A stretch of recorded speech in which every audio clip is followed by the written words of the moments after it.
السلام علیکم ورحمۃ اللہ وبرکاتہ نحمده ونصلی علی رسولہ الکریم اما بعد۔ رمضان کے متعلق یہ سبق دھیان سے سنیے۔ حضور صلی اللہ علیہ وسلم کا ارشاد ہے کہ بہت سے روزہ رکھنے والے ایسے ہیں کہ ان کو سوائے بھوک اور پیاس کے کچھ نہیں ملتا، اور بہت سے رات کو جاگنے والے ایسے ہیں کہ سوائے ان کو رات کے جاگنے کی مشقت کے سوا کچھ نہیں ملتا۔ کیوں؟ یہ حدیث جو ہے یہ ابن ماجہ میں ہے۔ اس کی وجہ کیا؟ علماء نے لکھا ہے کہ اس کی وجہ یہ ہے کہ اس حدیث کا ایک قول میں نقل کر دیتا ہوں کہ اس سے وہ شخص مراد ہے جو دن بھر روزہ رکھ کر حرام مال سے افطار کرتا ہے۔ جتنا ثواب روزہ کا ہوا تھا اس سے زیادہ گناہ حرام مال کھانے کا ہو گیا، اور دن بھر بھوکا رہنے کے سوا اور کچھ نہ ملا۔ اللہ تعالی ہم سب کی حفاظت فرمائے۔ اور دوسرا قول علماء نے یہ لکھا ہے کہ وہ شخص مراد ہے جو روزہ رکھتا ہے لیکن غیبت بھی کرتا ہے، روزہ رکھتا ہے جھوٹ بھی بولتا ہے، روزہ رکھتا ہے لوگوں کی مذاق بھی اڑاتا ہے۔ اس کے لیے علماء نے لکھا ہے کہ روزے کے اندر گناہ وغیرہ سے بہت بچنا چاہیے۔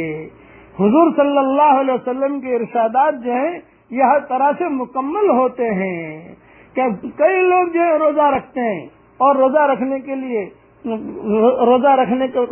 کے درمیان غیبتیں کرتے رہتے ہیں، جھوٹ بولتے رہتے ہیں، حرام مال بھی کماتے رہتے ہیں، بھائی سوائے بھوک اور پیاس کے کچھ نہیں ملا۔ حشر کے میدان میں یہ آدمی آئے گا، کہے گا میں نے رمضان کے روزے رکھے تھے، فرشتے کہیں گے اللہ پاک اس نے تو روزہ نہیں رکھا تھا، اللہ کہیں گے تجھے بھوک اور پیاس کے علاوہ کچھ نہیں ملا، تو تھکا بھی اور کچھ ملا بھی نہیں۔ اس کے لیے غیبت سے بچیے اور حرام لقمے سے بچیے۔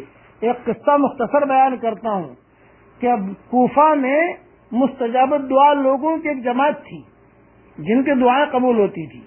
تو جب کوئی بادشاہ ظالم مسلط ہوتا تھا وہاں تو یہ جماعت کے سب لوگ مل کر اس کے لیے بد دعا کرتے، اور بد دعا کر کے ایسے بد دعا کرتے تو بادشاہ ختم ہو جاتا، اس کی حکومت ختم ہو جاتی۔ جب حجاج ابن یوسف آیا وہاں تو وہ بھی ظالم تھا، تو اس نے یہ کیا کہ جتنے مستجاب دعا لوگ تھے نا سب کو بلایا، دعوت کی، اور سب کے پیٹ میں حرام لقمہ داخل کر دیا۔ جب کھانا کھا کے یہ گئے تو حجاج نے کہا بھئی وہ بھی ظالم تھے، تم نے ان کی حکومتیں ختم کروائی بد دعا کر کے، اب میری حکومت تم ختم نہیں کروا سکتے کیونکہ تمہارے پیٹ میں میں نے حرام لقمہ داخل کر دیا ہے۔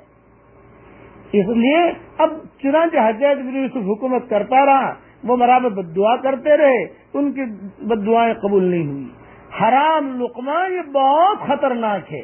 اگر حرام لقمہ آپ کے گھر میں آتا ہے یا آپ کے یہاں کوئی ایسی کاروبار کی ترتیب ہے، آپ رمضان المبارک کے مہینے میں اللہ تعالیٰ سے دعا کیجئے، اس کی کوشش کیجئے۔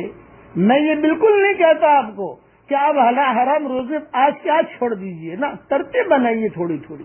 اللہ تعالیٰ جب حکمت کی بات یہ ہے کہ تھوڑا تھوڑا جو ہے جمائیے حلال کا حلال، پھر یہ حرام کو چھوڑ دیجئے۔ اس لیے حرام تو حرام ہی ہے اور حلال تو حلال ہی ہے۔ علماء نے لکھا ہے کہ آہستہ آہستہ آہستہ کر کے حرام سے آدمی بچے، تو حرام سے جب بچیں گے ہم تو ہماری نمازیں بھی قبول ہوں گی، روزہ بھی قبول ہوگا، تو قرآن شریف کا پڑھنا بھی قبول ہوگا، دعائیں بھی قبول ہوں گی۔ اس لیے اپنے روزے کی حفاظت کیجیے۔ حضور صلی اللہ علیہ وسلم کا ارشاد ہے کہ روزہ آدمی کے لیے ڈھال ہے جب تک اس کو پھاڑ نہ ڈالے۔ یہ حدیث نسائی میں ہے۔ ڈھال ہونے کا مطلب یہ ہے کہ جیسے آدمی ڈھال سے اپنی حفاظت کرتا ہے اسی طرح روزہ سے بھی اپنے دشمن یعنی شیطان سے حفاظت ہوتی ہے۔ ایک روایت میں یہ بھی آیا ہے کہ روزہ حفاظت ہے اللہ کے عذاب سے، دوسری روایت میں یہ بھی ہے کہ روزہ جہنم سے حفاظت ہے۔ اس کے لیے اس کو پھاڑی مت۔ اور روزہ کیسے پھٹ جاتا ہے؟ ایک جھوٹ سے، غیبت سے، برے سودی کھانے سے، حرام لقمے سے یہ روزہ ختم ہو جاتا ہے۔